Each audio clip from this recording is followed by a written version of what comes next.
Сәлеметсіздер ме, құрметті оқырмандар. Ұлытау облыстық Әмбебап кітапхана қорына Қазақ соқырлар қоғамы орталық басқармасынан «Алты нүкте» атты журналы түскен болатын.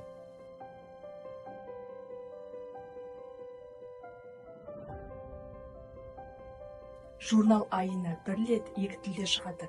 «Алты нүкте» журналының наурыз айына арналған 71-ші нөміріне тоқталсақ, біріншісі қырғыз жазушысы Шыңғыс Айтматовтың сыпайша әңгімесі туралы.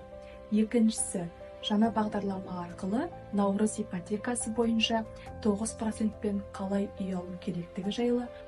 Үшіншісі инклюзивті парламент. Қазақстанда мүгедек адамдардың өмірі қалай өзгеріп жатқаны туралы. Төртіншісі Қытайда көзі көрмейтін зағип жандарға арналған электронды кітап шығарылғаны жайлы айтылған. Тағы да басқа журналдарды келіп оқысаңыздар болады.